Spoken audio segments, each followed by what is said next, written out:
మనలో డబ్బు సంపాదించడం చేతగాని వాళ్ళు సగమైతే, సంపాదించిన డబ్బుని కాపాడుకోలేకపోవడం. పెంచడం సంగతి దేవుడెరుగు. పెంచడం ఇంకెలాగూ జరగదులెండి. కాపాడుకునే శక్తి కూడా లేకపోవడం. అంటే మూర్ఖత్వం అనాలో, లేకపోతే షో ఆఫ్ అనాలో. షో ఆఫ్ అంటాడండి ఎవరు? Warren Buffett. ఈ రోజుకి కూడా ఎప్పుడు టాప్ 10, టాప్ 5లో ఉంటాడు కదా వారెన్ బఫెట్. మరి వారెన్ బఫెట్ ఏమంటున్నాడు? ఆయన పర్సనల్ ఒపీనియన్ చెప్తున్నాడండి. ఏది?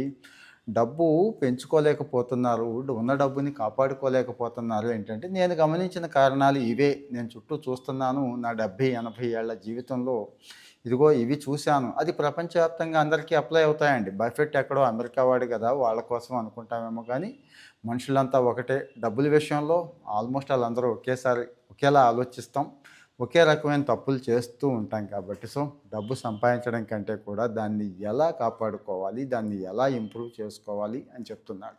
ఇక్కడ కొన్ని విషయాలు చెప్తున్నాడండి. అనవసరమైన షో ఆఫ్ అంటే అవసరం లేని కారు, అవసరం లేని ఇల్లు. అవసరమే అందరికీ ఇల్లు, కారు. కానీ మన స్థాయి ఎంత, మనం ఎంత అనేది. అలాగే ఇక క్రెడిట్ కార్డుల దగ్గర నుంచి, ఇక ఫంక్షన్లు, పార్టీల దగ్గర నుంచి అవగాహన లేని చోట్ల పెట్టుబడి పెట్టే పద్ధతి గురించి. ఇక ఎవడో ఏదో చెప్తాడు, ఇగో పలానా చోట పెడితే ఇక మామూలుగా ఉండదు, ఏది రిటర్న్స్ అని చెప్తాడు. అది వాడికి ఉండొచ్చు, మనకు ఉండకపోవచ్చు. అందుకు మనకు అవగాహన ఉండదు, అనుభవం ఉండదు. సో మరి 95 ఏళ్ల వయసులో కూడా బఫెట్ ఇంత యాక్టివ్గా ఉన్నాడు. ఎంత సింపుల్ లైఫ్ లీడ్ చేస్తున్నాడు. బఫెట్ అని ఎందుకు అంటున్నామంటే, ప్రపంచంలో ఎంతో కొన్ని కోట్ల మందికి ఆయన ఆరాధ్య దైవం అండి. ఆయన ఏ స్టాక్ కొంటే ఆ స్టాకును కొనేవాళ్ళు, ఏ స్టాక్ అమ్మితే ఆ స్టాక్ అమ్మేవాళ్ళు ఈ రోజు కూడా ఉన్నారు కదా. సో మరి ఆయన రకరకాలైన మీటింగ్స్లో కానీ, ఆయన రాసిన రచనల్లో కానీ, ఆయన చెప్పిన కొన్ని విషయాలు ఒక టాప్ 5 ఇష్యూస్ మనందరికీ పనికొస్తాయండి. నిజ జీవితంలో మనందరికీ పనికొస్తాయని చెప్పి ఈ వీడియోలో షేర్ చేస్తున్నాను. మరి ఇలాంటివి కూడా షేర్ చేసుకుందాం. మనం లైఫ్ స్టైల్ ఇష్యూస్ ఎలాగో షేర్ చేసుకుంటున్నాం. లైఫ్ స్టైల్లో చేస్తున్న అతిపెద్ద తప్పులు, ఫైనాన్సెస్ పడిపోతే, పర్సనల్ ఫైనాన్స్ లేకపోతే అంతే సంగతి కదండి, జీరో అయిపోతాం కదా. సో ఇక్కడ కార్ అండి. ఇప్పటికీ కూడా బఫెట్ పాత కారే వాడతాడు ఎప్పటితో. కార్ అనేది లగ్జరీ కాదు. కారుని బట్టి మనకు వాల్యూ రాదు. మనకి ఎంత కారు అవసరమో అంతే. 10 మంది ఉన్నారు, ఓకే, తప్పులేదు, 7 సీటర్ కొనుక్కోండి. అంటే ఎక్కువగా ట్రావెల్ చేస్తారు, అందరూ వెళతారు అనుకున్నప్పుడు. లేదు ఒక్కడివి, లేకపోతే ఇద్దరు, మామూలు హ్యాచ్ బ్యాకే కొనుక్కోండి. కారు లగ్జరీ కాదు ఎప్పటికి కూడా. సో కార్ను బట్టి నీకు వాల్యూ రాదు. రెండవది, కారు షోరూంలోంచి బయటకు వచ్చిన నిమిషం నుంచి దాని రేటు పడిపోతుందండి. మీకు తెలుసు, కారు 4-5 ఏళ్ళు వాడాక ఎంత ఉంటుందండి దాని వాల్యూ, చెప్పండి. సో మనకి ఎంత అవసరం కారు, ఎలాంటి కారు అవసరం? సెక్యూరిటీ, సేఫ్టీ చూసుకోవచ్చు. కానీ బ్రాండ్కి వెళ్ళి, లగ్జరీకి వెళ్ళి, ఆ బ్రాండ్ కారు అయితే ఓహో అదేదో సక్సెస్, అదే విజయం.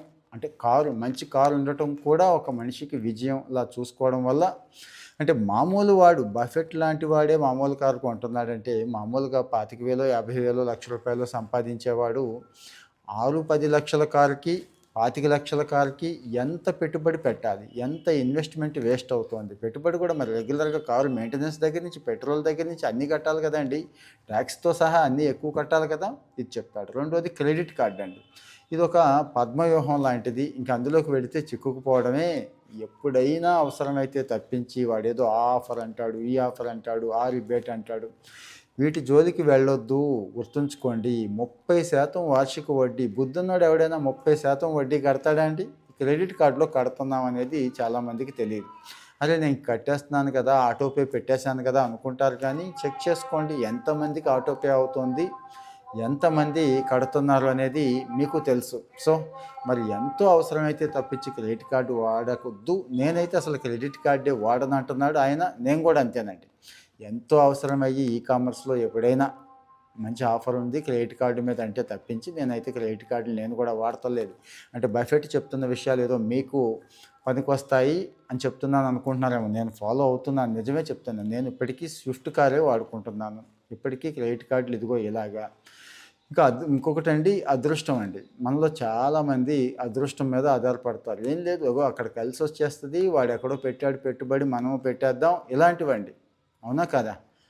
మరి అవసరానికి మించి ఈ అదృష్టం అనేది ఎంతవరకు పేకాట ఆడేవాళ్ళు, గ్యాంబ్లింగ్ చేసేవాళ్ళు, అసలైన ట్యాక్స్ పేయర్స్ వీళ్ళనేమో మనలాంటి వాళ్ళం కాదేమో, తెలియకుండానే ఎంత డబ్బు అంటే అంత డబ్బు పోగొట్టేస్తున్నారండి. సో మరి దయచేసి ఈ లాటరీల దగ్గర నుంచి ఈ షేర్ మార్కెట్లో గ్యాంబ్లింగ్, ఎక్కడైనా కానీ గ్యాంబ్లింగ్ ఈజ్ గ్యాంబ్లింగ్. మన పండక్కి కోడి పందాలు, ఆ పందాలు, గుండాట్లు, పేకాట్లు ఎంత పోగొట్టుకున్నారో మీకు తెలుసు కదండి. ఇవన్నీ కూడా సో మరి అదృష్టాన్ని ఎప్పుడు నమ్ముకోవద్దు. పెట్టే ప్రతి రూపాయి కూడా చాలా చాలా పక్కాగా ఆలోచించి పెట్టండి అని చెప్తున్నాడు. తర్వాత వచ్చి ఇల్లు, మనందరికీ ఇల్లు అనగానే పెద్ద ఎమోషన్ అండి. ఇల్లుని బట్టే మనకు వాల్యూ ఇస్తారు అనుకుంటారు చాలామంది. ఎవడైతే మీ ఇల్లుని బట్టి మీకు వాల్యూ ఇస్తాడో వాళ్ళని పట్టించుకోవడం మానేయండి. నిజమే చెప్తున్నాను. నేను పర్సనల్గా ఫీల్ అయింది. నేను మొదట్లో సొంత ఇల్లు లేకపోతే ఎలా అనుకుని కొన్నానండి. మొన్నటిదాకా పాత ట్యాక్సేషన్ సిస్టమ్ ఉంది. ఇప్పుడు కొత్త ట్యాక్సేషన్ సిస్టమ్ వచ్చాక ఏ ఉపయోగం లేదు. ఏది ఇంటి మీద అప్పుడంటే ఉపయోగపడింది, ఇన్కమ్ ట్యాక్స్ ఇప్పుడు లేదండి. సో అమ్మేశాను. నేను వాస్తవం చెప్తున్నాను. అది కూడా ఎంత నేను చేసిన తప్పేంటి అంటే అది వేరే వీడియోలో కూడా చెప్పాను, మళ్ళీ చెప్తాను మీకు. మీకు తెలుసు కదండి, 20 సంవత్సరాలకి తీసుకుంటే ఆ రోజు ఎంతైతే 40 లక్షలు తీసుకున్నానో మళ్ళీ అదే 40 లక్షలు కట్టాల్సి వచ్చింది. అంటే ఎన్నాళ్ళు కూడా వడ్డీ మాత్రమే కట్టాను నేను.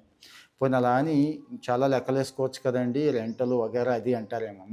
అందులో సగమే యాక్చువల్గా రెంట్ కూడా ఉండేది. సో మరి ఎంత లాస్ అయ్యాం అనేది ఏదో 10,000 మహా అయితే వచ్చేస్తుంది ఇల్లు. 10,000 రెంట్ కడితే ఆ స్థాయి ఇల్లు వస్తున్నప్పుడు నేను 40 లక్షలు పెట్టి కొనటం అవసరమా? మళ్ళీ అదే 40 లక్షలు 10 ఏళ్ల తర్వాత కట్టడం అవసరమా? ఆలోచించండి. సో సొంత ఇల్లు ఉండొద్దని కాదు, గొప్పల కోసం పోక్కర్లేదు. సింగిల్ బెడ్రూమ్, పోనీ డబుల్ బెడ్రూమ్ సరిపోతే చాలా కుటుంబాలకు. మనలో డబుల్ బెడ్రూమ్ కంఫర్టబుల్గానే ఉంటుందండి.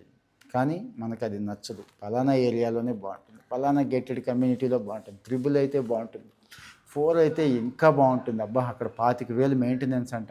దాన్ని బట్టే మనకి అనుకుంటాం. కానీ ఆ ఇంటికి ఎంత ట్యాక్స్ కడుతున్నాము, ఇంటికి కట్టాలి కదండి. అలాగే ఎంత మెయింటెనెన్స్ అవుతుంది కదండి.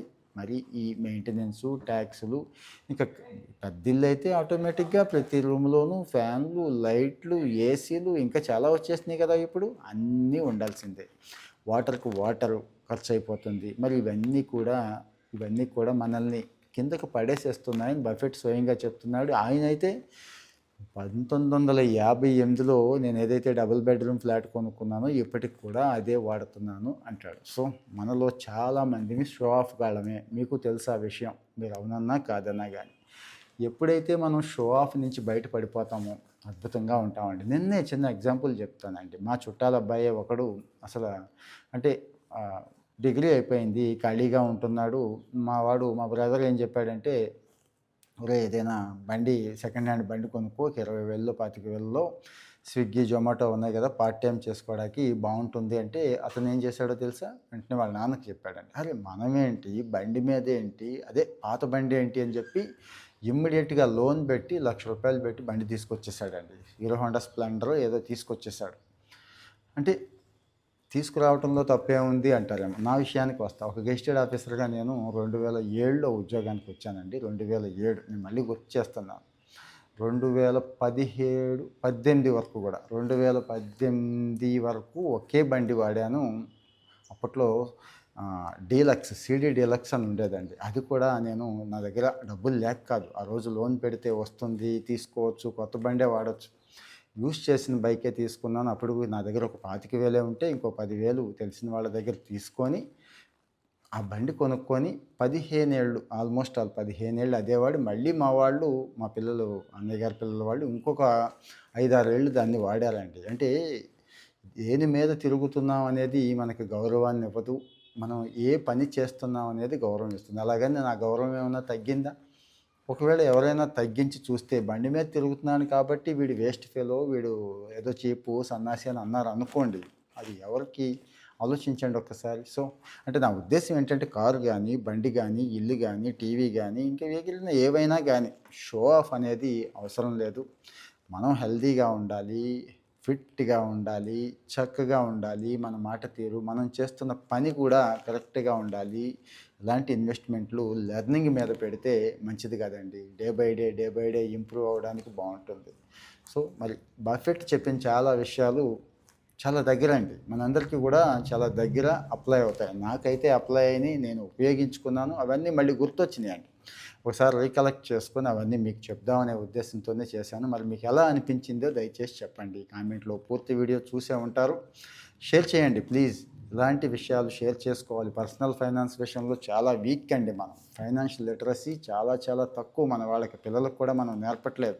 సో ముందు మనం తెలుసుకుందాం, పిల్లలకి నేర్పుదాం. వాళ్ళు రేపటి రోజు మీరు ఎంత బాగా చదివించి ఎంత సంపాదించే వాళ్ళలా చేసినా, ఇదిగో ఈ షో ఆఫ్కి వెళితే BMW కారుకి వెళతారా, లేకపోతే 10 కోట్లు పెట్టి ఫ్లాట్ కొంటారా, మళ్ళీ అప్పుల్లోనే పడతారా, ఉన్న మనశ్శాంతి అంతే పోగొట్టుకుంటారా, నాకైతే తెలీదు. జరుగుతోంది అదే బయట. సో మరి ఇలాంటి సమాచారం ఉపయోగపడుతుందని నేను షేర్ చేస్తున్నాను. మళ్ళీ మళ్ళీ ఇస్తూనే ఉంటాను. కాకపోతే ఇంకా కొంతమంది ఎందుకో ఫాలో అవ్వట్లేదు. దయచేసి చూసిన వాళ్ళు అందరూ ఫాలో అవ్వండి. మంచి విషయాలే, నేను కాస్త వీడియోలు తక్కువ చేసినా కానీ మంచి విషయాలే చెప్పుకుందాం, అందరికీ పనికొచ్చే విషయాలే చెప్పుకుందాం. ఫాలో అవుతూ ఉండండి, మన వాళ్ళకి షేర్ చేయండి. ముందైతే లైక్ చేయడం మర్చిపోవద్దు. లైక్ చేస్తేనే నెక్స్ట్ వీడియో టక్ అని మీకు కనిపిస్తూ ఉంటుంది కదా. Thank you.